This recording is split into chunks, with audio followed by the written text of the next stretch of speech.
think when we look at what data has told us in the past, is that for a lot of companies, the climate transition and any elements that are part of the social transition, such as human rights, gender equality, it has been different work streams. It's not been part of an integrated thinking.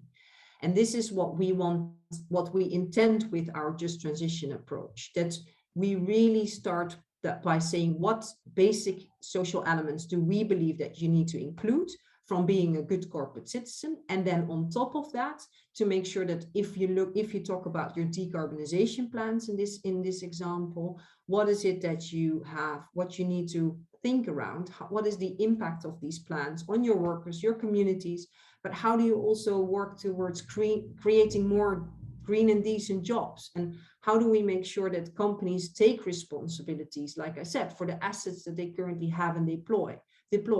So how do we make sure that there is this integrated thinking?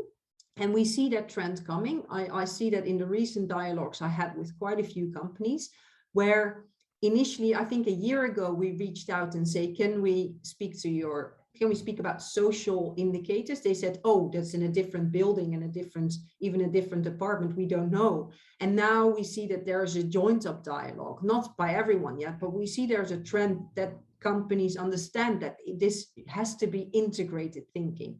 So what we will do this year is at COP, we will look at these 180 companies in the oil and gas, electric utilities and automotive sector, and provide an insight into these industries on where we see that they are at with their Just Transition thinking. This is not going to be a full benchmark, but this is going to really show, okay, what is it that we expect these companies to do next year when they think about their reporting? We also have feedback from companies that says, yeah, but we do this, but we never thought of including that in our reporting cycle. So can we share that information with you? And we definitely want to encourage these companies to start thinking about including this in their reporting cycle to, like you said, share best practices and understand how this can also be a learning for other companies in their industry.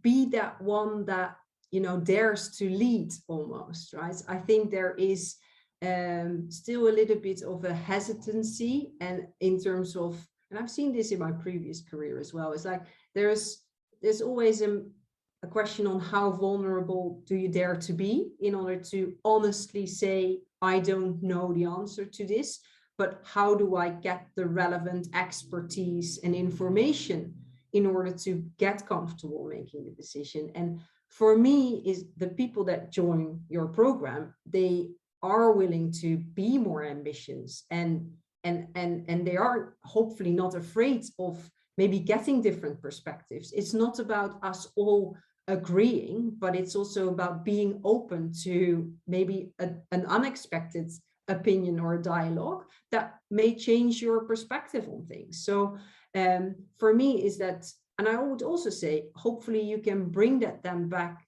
that critical voice back to your own boards to say, do we indeed have the right expertise to transition? What is it that we need? And if not, then identify that gap and don't be afraid to invite new expertise to that. And I know that sounds easy, but I've seen this before, is that invite also stakeholders. That don't be afraid to invite, you know, a wide range of stakeholders to give their perspective on what your role, what your business role in society has to be. I think that's often forgotten, and I see that as a missed opportunity, is open up, be vulnerable, share learnings. And also, we all know that the private sector cannot do this alone, right? This is a massive role to play, but embrace the responsibility that you have, lead the way, and don't wait for someone else to lead you. That would be my message.